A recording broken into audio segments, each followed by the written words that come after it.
Ladies and gentlemen, feast your eyes on a car so niche, so misunderstood, and so gloriously 80s that it might as well come with shoulder pads and an NES game console.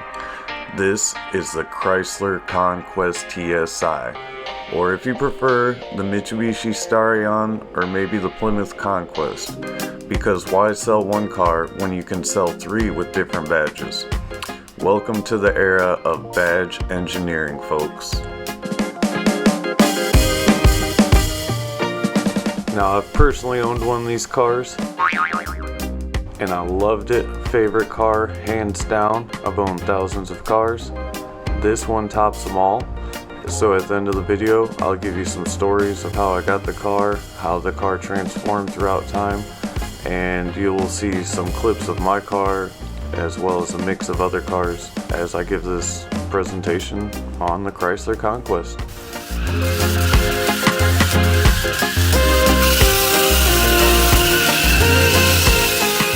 First, let's hit you with the stats. The Conquest TSI weighed in at around 3,000 pounds. So it's not a lightweight, but with enough power under the hood, you just forget about the weight.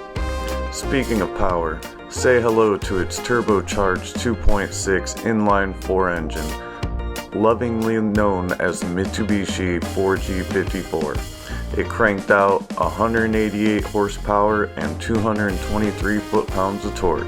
Sure, by today's standards, that's a sneeze, but back in the 1980s, that was enough to make your mullet blow in the wind. 0 to 60, a respectable 7.5 seconds. It's no race car, but it'll definitely put a smile on your face. Okay, let's not ignore the design now. The wide body fenders, the pop-up headlights, the 16-inch wheels.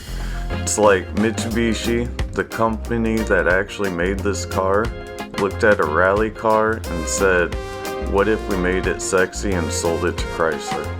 Spoiler alert, Chrysler agreed. They slapped their badge on it, called it the Conquest, and sent it to American showrooms with a wink and a prayer.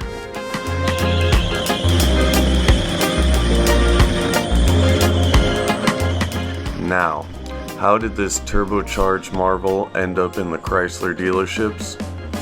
Enter the weirdest corporate marriage of the 1980s. Chrysler, which was circling the financial drain at the time, needed help. Mitsubishi, meanwhile, wanted to break into the US market. So the two companies joined forces, forming a partnership that can only be described as, it's complicated. They called it Diamond Star Motors, or DSM for short. Except, wait for it, the Conquest isn't technically a DSM. Here's the catch. DSM wasn't officially formed until 1985, and the Conquest predates that by a couple of years. So technically it's not a DSM, but spiritually it's a DSM.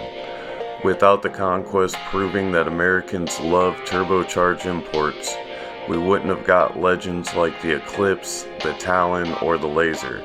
So let's call the Conquest the godfather of DSM. A turbocharged uncle who's always late to Thanksgiving, but always shows up with the coolest stories. Now let's talk about the brains behind the beauty.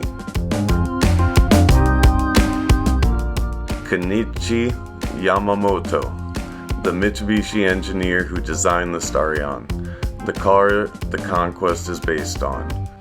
He was tasked with taking on the big boys like the Toyota Supra, Mazda RX-7, Nissan 300ZX, Nissan 240SX, and his goal was to build a turbocharged rear-wheel drive sports car that looked amazing and drove even better, and didn't quite require selling a kidney to a Ford.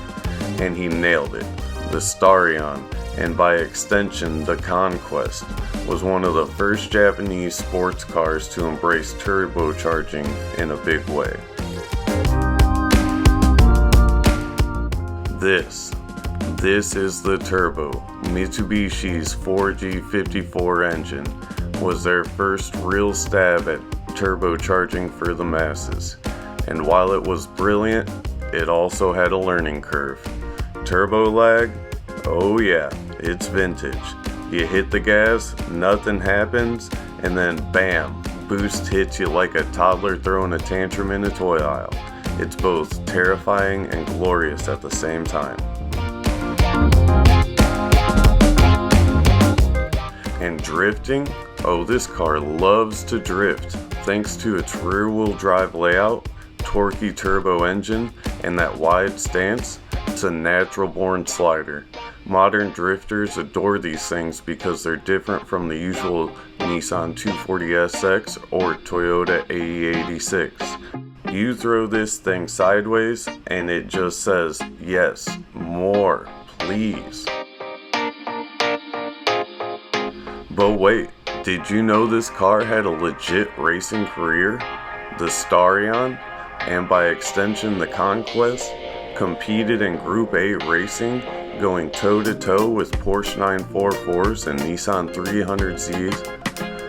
It even made appearances in the international rally events. Sure, it didn't dominate like the Audi Quattro, but it held its own and proved that Mitsubishi knew how to build a tough, turbocharged race car.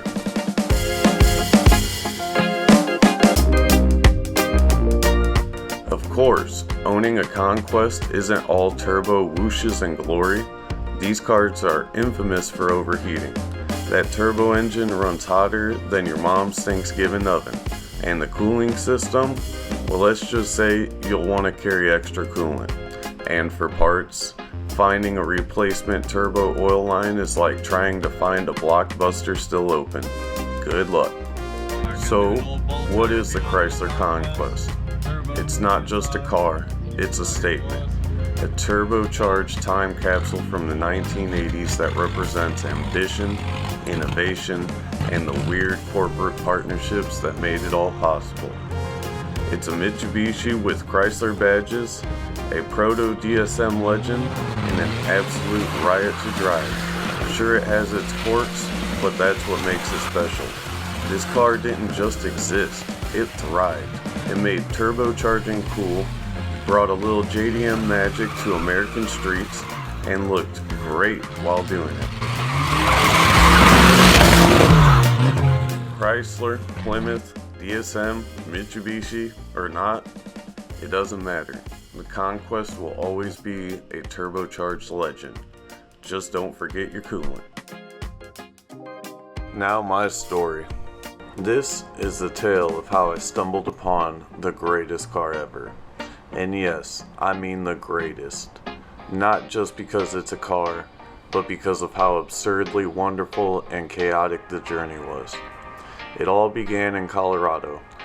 Out hanging out with my buddy John. He took us golfing and some of his buddies showed up. I actually showed up in a Nissan 240SX. It had a welded diff, it had coilovers, it was stick shift, it was a fun car. I thought I had the pinnacle of drift cars, it was just the most known and one of the cooler cars. The 240 just didn't feel right though. It just wasn't me. It was a little too basic inside and too known in the car community. We were golfing, talking to one of these guys. He said he had a Chrysler at his house that was rear-wheel drive. It was turbo, it had independent suspension, it was a stick shift, and it was a Chrysler. And I was like, what are you talking about? I've never heard of no Chrysler that fits this description, especially a two-door. Like, dude, I went home that night, did some research. Not a fan of Chrysler, but it was something different, and man did I fall in love. I was just absolutely blown away this car existed. So the next day I actually went and just bought it. Like, showed up, drove 30 minutes into the mountains, and showed up at this guy's house. He had this little red car there. Like 3 of the tires were flat. They were dry rot, like completely dry rot. It was insane. He was looking at me like, you're really gonna drive this away? Because as soon as the car fired up, I told our ride, like, you can go, because he had something to do. Now I was thinking, you know, this is Bald Tire Garage. We're gonna make it. I've been through the ups and downs with all kinds of cars. We buy and sell, so, you know, I send it and I make it. A lot of people don't understand, but just having a good attitude will make things go so much better for you. Now, side note, when we got there, realized that he had to break the ignition and start the car with a screwdriver. That was a little sketchy, but we were at like a $500,000 house in the mountains of Colorado, so I figured I could trust the guy. No title, $500. Gave him the money and drove off. Shoot, how could I say no to one of the best cars that I've never heard of? Like, I needed this car, so I took a risk, and it was one of the best risks I've ever took.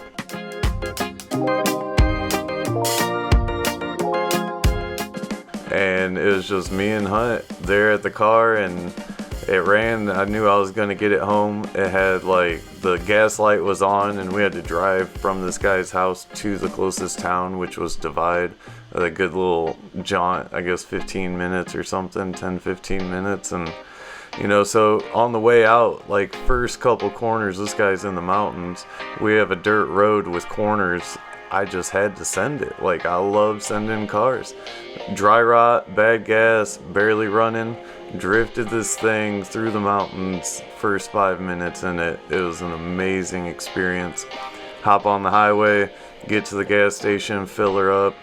Know the tires are dry rot, but man, it's running good. So fill her with some premium, get on the highway, and that boost hit, and I just couldn't let out. So I sent it all the way to 100 mile an hour on them dry rot tires. It was very foolish, unnecessary risk, but dang, dude, that boost hit and I couldn't say no.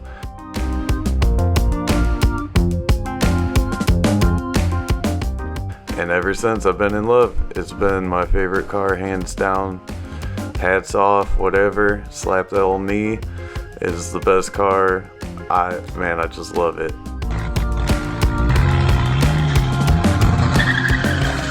So get it home and clean it out, do some things, love on the car, and priming the whole car, getting the race seat in it from the 240 into that, because I had a stock 240 seat.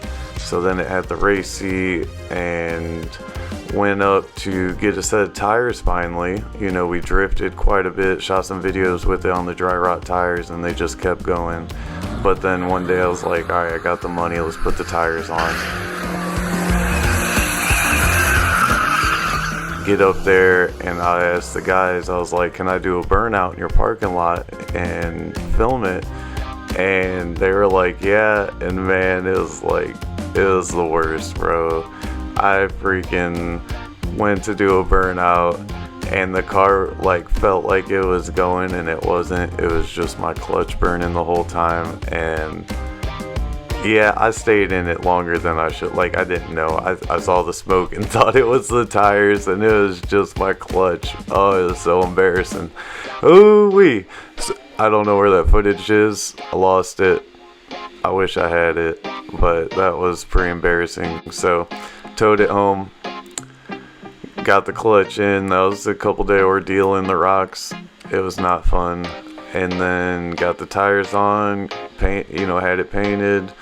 Ended up moving, went to Puerto Rico, had a fun trip there, bought some property, and then came back, moved the car to Kansas. We moved to Kansas, and then there's footage of us just ripping that thing. And out at that shop, we had like 2 acres, so we would just go drift around and stuff, take everyone drifting in the grass, and actually took my kids drifting in it because it was just a big open field with grass, so it was fun.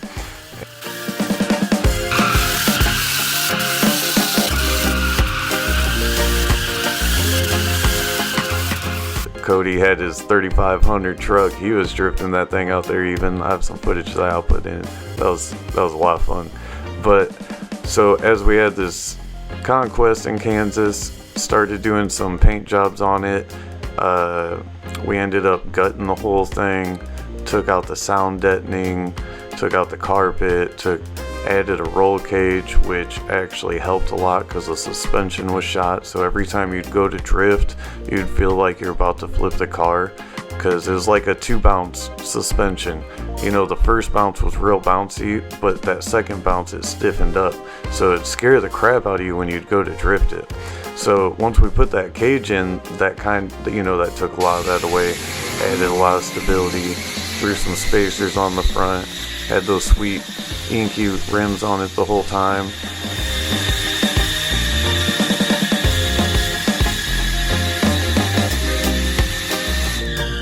Went through many sets of tires, and man, I really found out how different tires drift differently.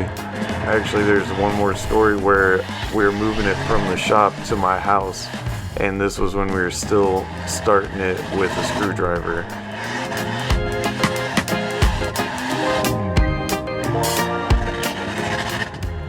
Get pulled over. It was the worst, scariest thing, but luckily the windows were so dirty, the cop that walked up to the passenger side couldn't see the ignition was busted out, and then the cop on the driver's side, he actually pulled me over because I pulled up to a stop sign and went forward a little bit to see past the cars, and there's a cop right there. He stopped dead in the road and acted like I was gonna cut him off, and I wasn't. So I told him to go, then he told me to go, then I told him to go, and then he told me to go, so I had to go.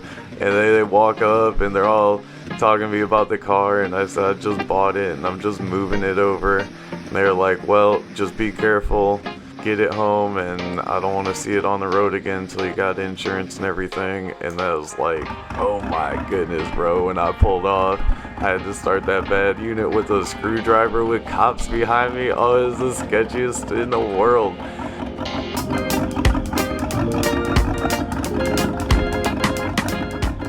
We ended up putting the button start and all the switches in and made it all legit and official towards the end. It was all fun. I actually got an antique title on it. It was not stolen.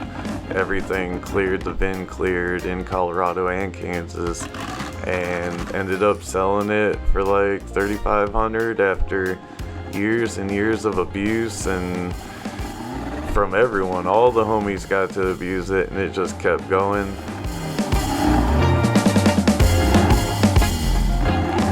Over the years, the Conquest became my favorite car. It survived abuse, upgrades, and countless adventures.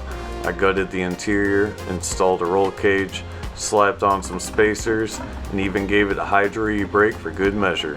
It was my Initial D-inspired American drift machine, complete with stickers and wild orange paint job. It wasn't just a car, it was a character, a personality, a rolling testament to chaos and joy.